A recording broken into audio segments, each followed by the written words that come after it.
Hello. If you are a thought leader, there's a strong possibility that you have said to yourself one or maybe 100 times, I need to write a book.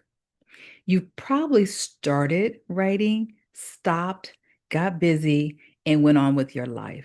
And I absolutely get it. So if that's you, if you've ever said to yourself, I need to write a book, or if someone has told you, that's really profound, where is your book? I want you to lean in, especially if are a thought leader. If you are a thought leader, an expert, professional, executive, if you are a founder, I want you to lean in as I share a couple things with you because I think oftentimes this is an area that we miss as leaders. And I really want to show you over the next few minutes in this particular segment. I want to talk about how leaders should write and how powerful writing is as a form of rest. I know you don't think about it that way. My name is Dr. Monique Flemings.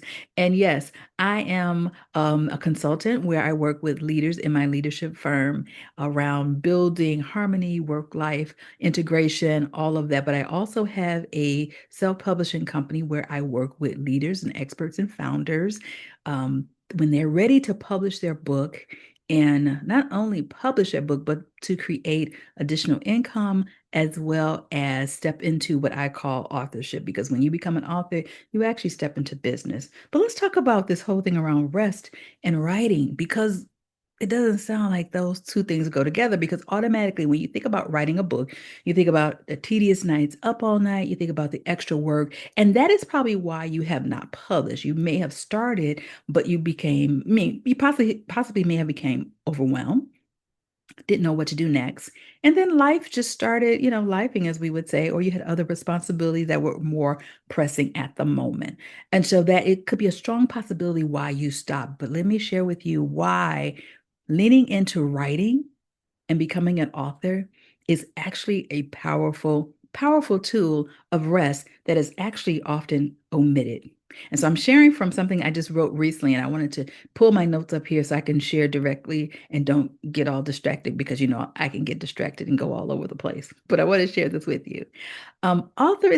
Becoming an author is not just about producing pages, writing pages. I see people write about how many word counts they have and how many pages they have written, but it's really about claiming your voice and making space for your voice for people that are waiting for your solutions, your framework.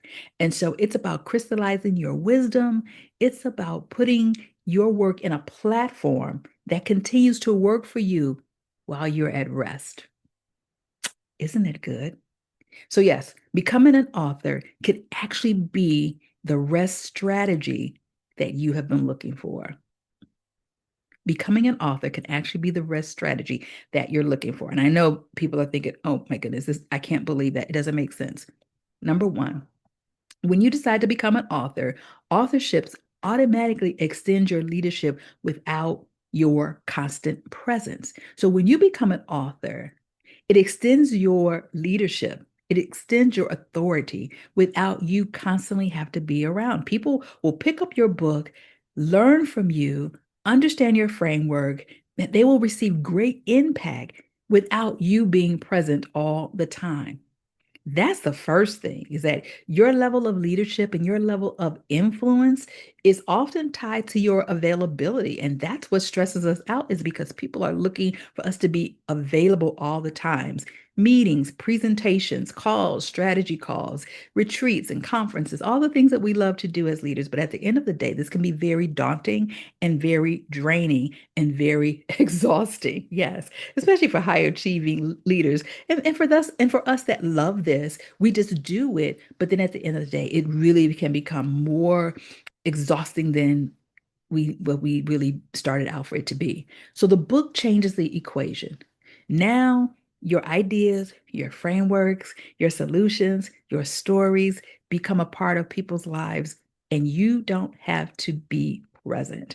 They now take your books into their boardrooms. They take your books and strategies into their classrooms. They take your books and strategies on their retreats, and they teach each other. They use it as a framework. They use it in their sister circles.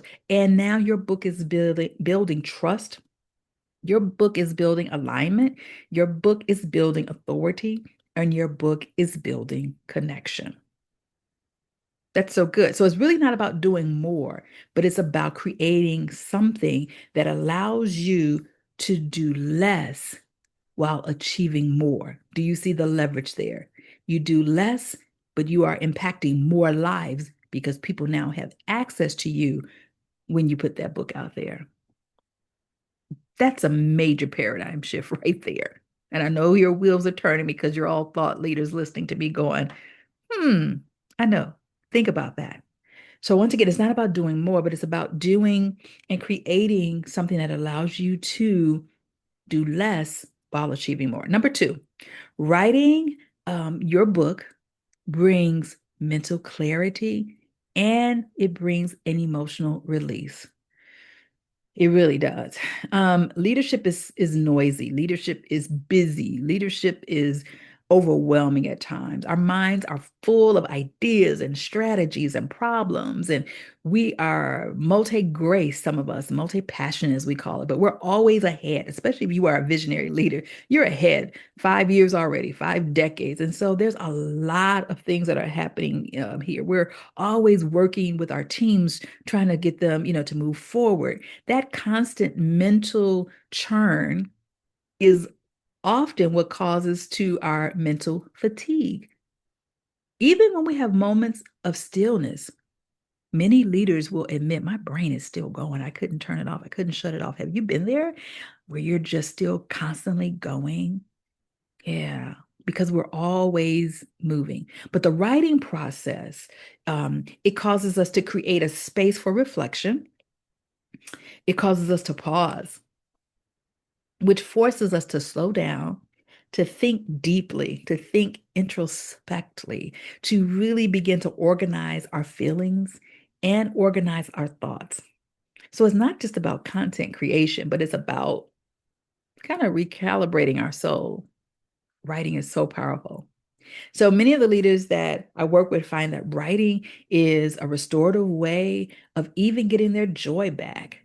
It is restorative in a way of helping them to recalibrate. And especially if you are looking to see, where you are in life, whether you're coming up on a monumental birthday or you're moving into a new business idea or a new venture, writing is so powerful to help you just have that introspective time and that time to do some self-assessment, and you will find that those benefits outweigh so many other things. So you will find that that mental clarity comes, like I said, you'll be able to unwind and be able to move forward in a space that you didn't realize that you even needed in the mental space place.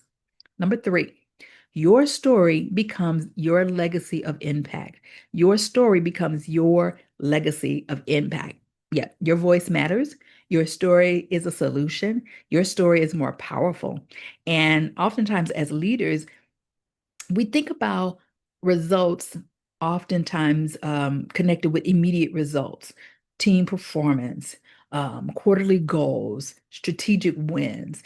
But legacy is built over decades, not deadlines. Legacy is built over decades, not deadlines. And so writing causes us to understand the depth of our leadership in a way that many times we miss because we're so busy going from deadline to deadline. I know that was me, just going from deadline to deadline, place to place, space to space.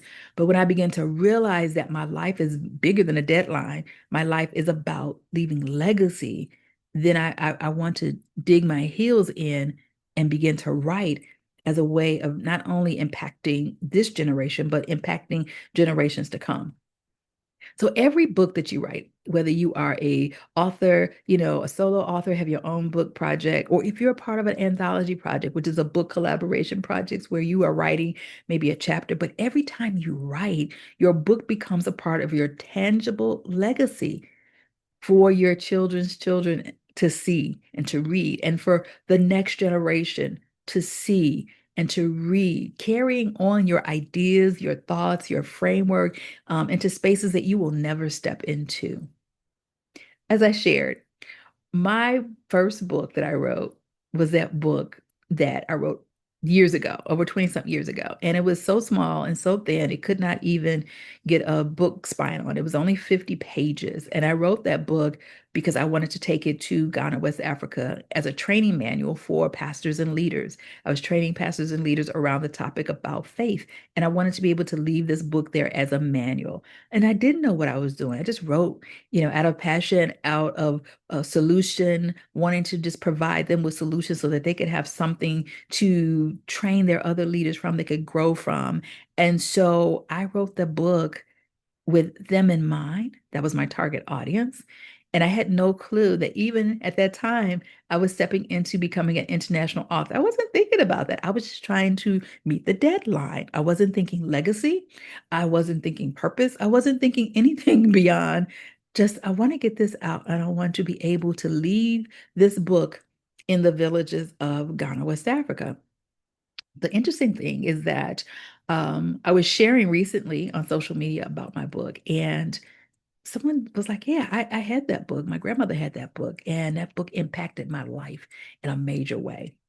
So I say all that to say, many young professionals, many people that are coming behind you will never get a chance to maybe to meet you or be in the room with you, but they will come across your book, your framework, and they will be able to take your solutions and frame their leadership based upon your framework, your ideas, your ideologies, things of that nature. So don't hold back. Okay? Don't hold back. You cannot be in every room, you cannot hit every stage, but your book will go places, like I said, where you would never ever get the opportunity to go to make impact and to impact not only this generation, but impact generations to come. Number four, authorship opens doors to new opportunities. Authorship opens doors to new opportunities, speaking engagements, media interview, podcast, consulting contracts, panel invitations. A well-written book is just like a beautiful business card. It showcases your expertise and it showcases your authority. It positions you as an authority in your lane of brilliance. For many years, your book becomes that door opener, especially if you are a leader, leading you into the next chapter of your life, the next level of influence. Okay. Unlike traditional marketing, book, readers will connect with your book on a deeper level because they feel like they have spent some time with you because they've been listening to your words. They're having a conversation with you. And this is what I love about when you are really connected with your audience, then your readers become your ambassadors, meaning they take your book and they tell everybody about how wonderful you are because you have written in a way that has impacted them on a deeper level. So writing open doors for you, opens opportunities for you. Number five, my last point, writing as rest. We have to do a radical reframe because when I talk to many thought leaders, many founders, many experts and executives, they'll tell me, I don't have time to write. Oh, yes, you do. Yes, you do. You have several degrees and you have written several books to get your various degrees, whether it was a master's thesis, a doctoral dissertation. You have written several books. Some of you blog, some of you had to pump out reports for deadlines at work, for projects, things of that nature, proposals. You have the time. It's reframing and understanding that that book is leverage for you. So what happens is most leaders resist writing because we think of it as another high pressured project. Like you look at what's on your to-do list, all the projects, and you go, I don't have time to write a book. Do you see everything that's on my to-do list? I get it because we look at it as another high pressure project. But what if writing became your intentional pause? What if writing was your place of solitude? What if every day you took 30 minutes to pause and write? That's so good. If you just took 30 minutes every day to pause and write. And ladies, I don't know about men, but ladies, many of us have journaled. Some of us still do journal. And we know what that feels like. We know the release that we experience when we write. So when you're writing that book, it doesn't have to be tedious. It's 30 minutes a day of writing. Because now you see this writing as an intentional pause. Imagine that this is your time to connect, just like a meeting, just like you have a scheduled time for a meeting or a scheduled time to mentor someone. You have a scheduled time to open your emails. I want you to take this time, that 30-minute time, not to hustle, but to just create and to write. See, rest is not always about just doing nothing. Yeah, I like to sit in the quiet. I like to have those quiet moments. I like to have those moments of stillness. You've heard me talk about how I like my tea time, how I like to just sit, and I do. But sometimes my rest is activity that is a intentional pause. So it's not about doing nothing. Sometimes it's about doing something that will replenish me while I am creating value that lasts. Isn't that good? Isn't that good?